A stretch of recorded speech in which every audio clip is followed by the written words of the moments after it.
نواز شریف اور جلسے پر Tehreek Insaf barrister doctor محمد علی safe کا رد عمل۔ نواز شریف اور مسلم لیگ نون انا للہ و انا الیہ راجعون۔ نواز شریف کی تقریر نے بتا دیا کہ وہ ماضی کی تلخیاں نہیں بھولے۔ نواز شریف کا بیانہ ابھی تک ماضی کے مزار پر استوار ہے۔ نواز شریف نے نام نہیں لوں گا کہہ کر بہت سے نام لے لیے۔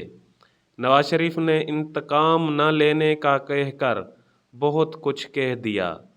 نواز شریف کی تقریر نے واضح کر دیا کہ انتقام کی آگ اب تک سرد نہیں ہوئی۔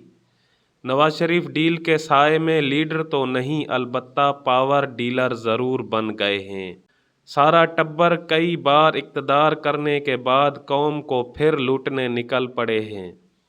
جلسہ میں مریم نواز نے پاپا کی شہزادی کے اچھی اداکاری کی۔ قوم کو اداکاروں سے زیادہ باکرداروں کی ضرورت ہے۔ نون لیگ نے سرکاری وسائل کے باوجود ٹھوس جلسہ کیا۔ بریانی کی دعوت پر اتنے ہی لوگ جمع کیے جا سکتے تھے۔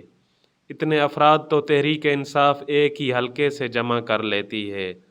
ایک طرف مینار پاکستان میں نواز شریف کا سرکاری پروٹوکول میں جلسہ اور سی سی پی او لاہور کا نواز شریف کو سیکیورٹی، تو دوسری طرف ورکرز کنونشن کرنے پر تحریک انصاف کے کارکنوں کی گرفتاری کرنے کے لیے 4 پولیس وینز اور 10 گاڑیاں موجود۔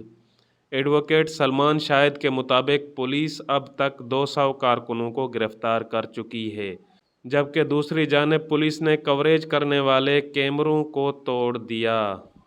کروڑوں دلوں سے اس کو اتارا نہ جا سکا، ارشد شریف آج تک مارا نہ جا سکا۔ جس شان سے وہ ہم پہ فدا ہو گیا عمران، اب تک وہ قرض ہم سے اتارا نہ جا سکا۔